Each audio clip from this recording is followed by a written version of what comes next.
قُل رَّبِّ إِمَّا تُرِيَنِّي مَا يُوعَدُونَ۔ یہ سورۃ المؤمنین کی 93 نمبر کی آیت کریمہ ہے۔ اللہ تعالیٰ کے پاک ارشاد کا خلاصہ ہے، اے نبی تم دعا کرو، اے میرے رب جس عذاب کا ان کافروں کو وعدہ کیا گیا ہے، اگر وہ آپ مجھے دکھلانے لگو، یعنی میری زندگی میں میری آنکھوں کے سامنے، ربی فلا تجعلنی فی القوم الظالمین، تو اے میرے رب بس آپ مجھے ان ظالموں کے ساتھ شامل نہ کرنا۔ نبی کریم صلی اللہ علیہ وسلم اللہ کے عذاب سے محفوظ تھے، پھر بھی امت کی تعلیم کے لیے دعا مانگی، اور دعا مانگنے سے اجر اور ثواب بڑھ بھی جائے گا۔ اللہ کے نیک بندوں کو ڈرتے رہنا چاہیے کہ جب فتنے آتے ہیں تو سب پر آتے ہیں، نیک لوگوں پر بھی، گنہگار پر بھی، اس لیے فتنوں سے حفاظت کی دعا پابندی سے مانگتے رہنا چاہیے۔ دیکھو اس آیت کو ذرا دھیان سے سمجھ لو۔ قرآن کی بہت سی آیتوں میں مشرکوں اور کافروں پر عذاب کی بات آئی ہے۔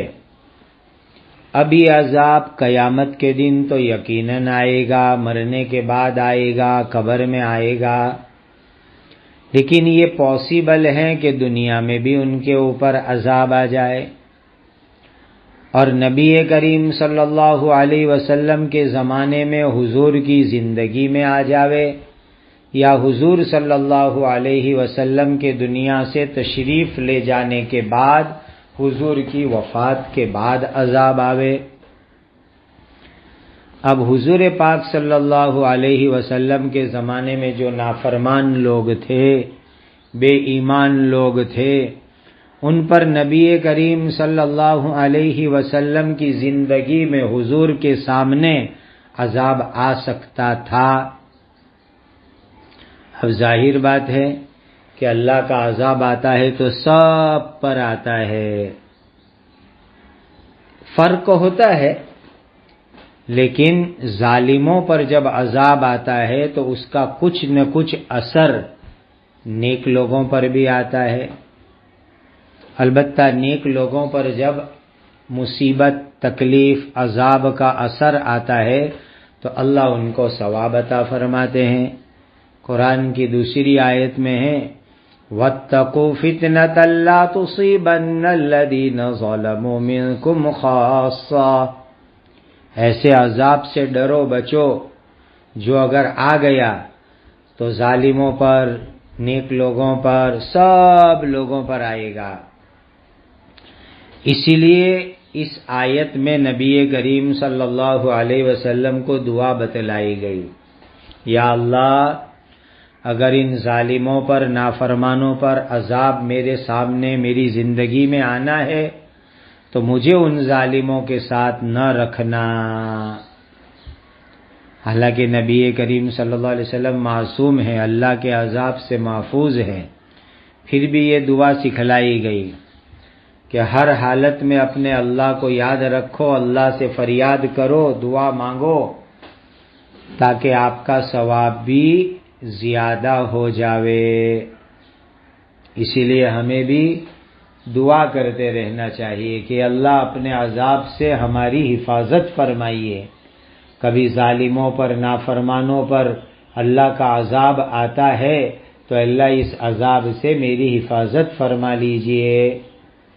وَإِنَّا عَلَىٰ أَن نُّرِيَكَ مَا نَعِدُهُمْ لَقَادِرُونَ، اور یقیناً جس عذاب کا ہم ان سے وعدہ کر رہے ہیں وہ تم کو دکھانے کی ہم پوری قدرت اور طاقت رکھتے ہیں۔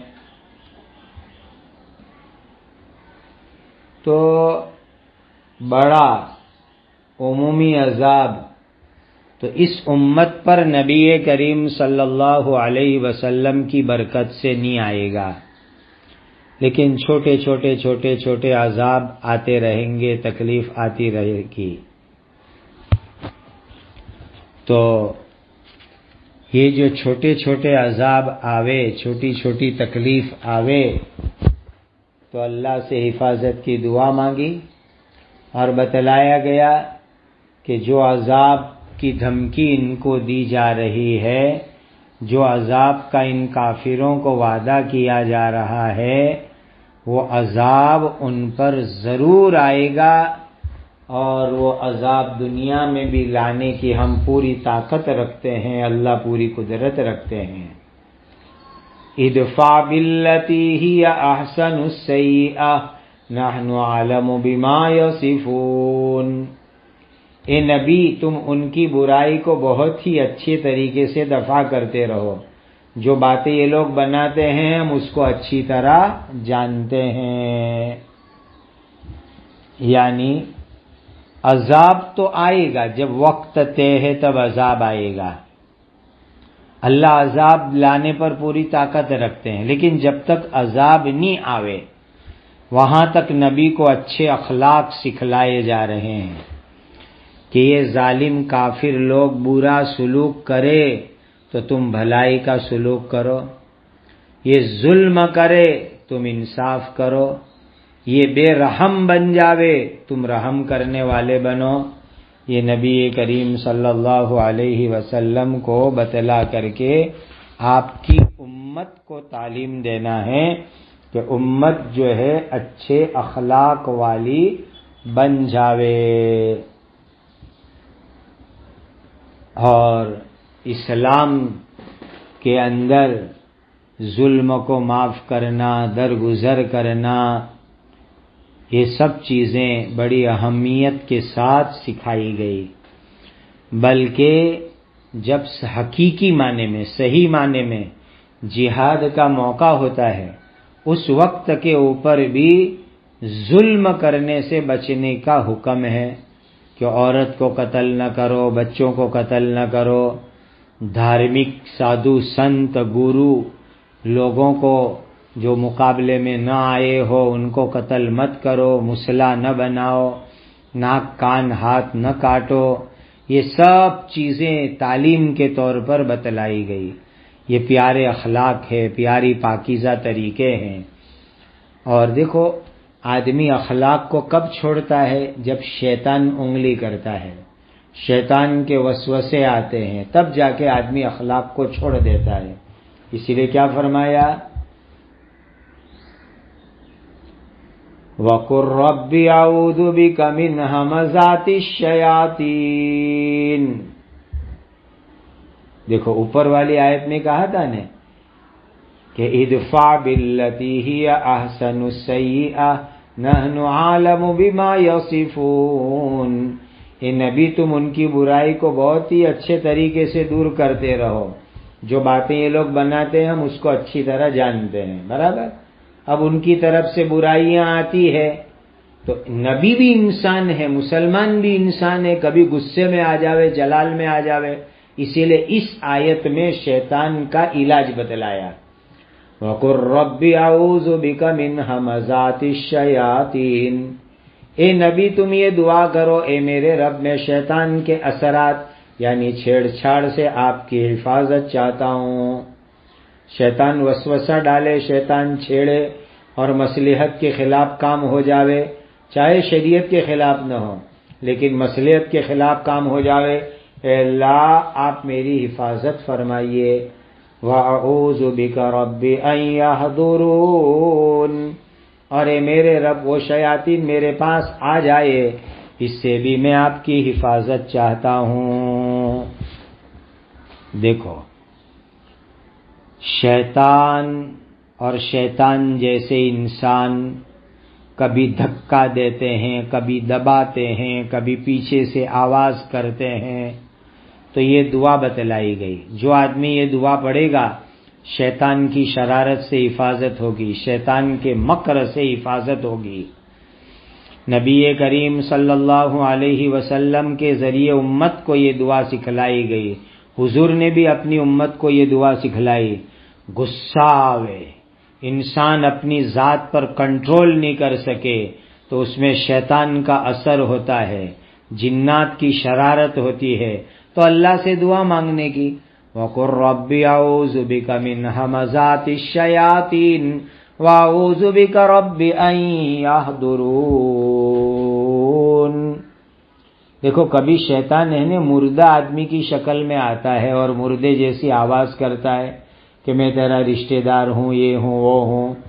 یاد رکھو کوئی مردہ نہیں آ سکتا، مردہ اگر نیک ہے تو اس کی روح تو جنت، اس کی روح تو پاکیزہ جگہ میں ہے، جنت کی خوشبوؤں میں ہے، جنت کی روحانی ماحول میں ہے، روح ریحان میں ہے، اور اگر گندی روح ہے تو قید خانے میں ہے، وہاں سے کوئی نہیں آ سکتا، بس شیطان ایسی شرارت کرتا ہے۔ تو یہ بہت پاورفل دعا ہے، اس دعا کی برکت سے شیطان کی شرارت سے حفاظت ہوگی، شیطان کے فتنوں سے حفاظت ہوگی، شیطان کے حملوں سے حفاظت ہوگی۔ حضرت خالد رضی اللہ تعالی عنہ کو رات میں نیند نہیں آتی تھی، تو نبی کریم صلی اللہ علیہ وسلم نے ان کو یہ دعا سکھلائی کہ یہ پڑھ کے سو، تو انہوں نے رات کو یہ دعا پڑھنا شروع کی تو ان کی تکلیف ختم ہو گئی، نیند آنے لگی۔ اعوذ بکلمات اللہ التامۃ من غضب اللہ وعقابہ ومن شر عبادہ ومن ہمزات الشیاطین وان یحضرون۔ جس کو نیند نہیں آتی اور رات کو یہ دعا پڑھے انشاءاللہ نیند آتی ہو جائے گی۔ ایک حدیث میں نبی کریم صلی اللہ علیہ وسلم نے فرمایا کہ شیطان تمہارے ہر کام میں، ہر حال میں تمہارے پاس آتا ہے اور ہر کام میں گناہ اور غلط کام کا وسوسہ دل میں ڈالتا ہے، اس لیے شیطان سے حفاظت چاہو۔ اور پھر نبی کریم صلی اللہ علیہ وسلم نے ان کو یہ دعا سکھلائی، لہذا یہ دعا پڑھنے کا اہتمام کرو۔ رب اعوذ بک من ہمزات الشیاطین واعوذ بک رب ان یحضرون۔ اے میرے رب، میں شیطان کے اثرات سے، شیطان کی چھیڑ چھاڑ سے آپ کی حفاظت چاہتا ہوں، اور میرے رب شیطان میرے پاس آ جائے اس سے بھی میں آپ کی حفاظت چاہتا ہوں، ان کو مجھ سے دور رکھو، آنے ہی مت دو۔ حتی اذا جاء احدهم الموت قال رب ارجعون، یہاں تک کہ جب ان کافروں میں سے کسی کو موت آ پہنچتی ہے تو اس وقت وہ کہتا ہے کہ میرے رب مجھے دنیا میں واپس بھیج دو۔ موت کے وقت پر جب کافر کو ڈینجر، خطرناک، ڈراؤنے فرشتے نظر آتے ہیں تو وہ تمنا کرتا ہے کاش پھر میں دنیا میں لوٹ جاؤں، نیک عمل کروں، عذاب سے بچ جاؤں، لیکن کسی کو واپس جانے کا موقع نہیں ملے گا، کسی کو موت سے واپس نہیں کیا جائے گا۔ دیکھو نبی کریم صلی اللہ علیہ وسلم نے فرمایا ایک ایمان والے کی موت کا وقت آتا ہے، رحمت کے فرشتے آتے ہیں، رحمت کا سامان سامنے آتا ہے تو فرشتے اس کو پوچھتے ہیں کیا تم چاہتے ہو کہ دنیا میں واپس تم جاؤ؟ تو وہ کہتا ہے کہ دنیا کے غم تکلیف میں جا کر کیا کروں گا، مجھے تو اب اللہ کے پاس لے جاؤ۔ آخرت کی راحت دیکھتا ہے نہیں تو وہ اللہ کے پاس جانے تیار ہو جاتا ہے۔ اور کافر کو جب پوچھا جائے گا تو کہے گا رب ارجعون، اے اللہ مجھے دنیا میں واپس کرو، میں دنیا میں واپس جانا چاہتا ہوں۔ یہ کافر کی تمنا ہوگی، مسلمان آخرت کی راحت میں رہنے کی تمنا کرے گا۔ حتی اذا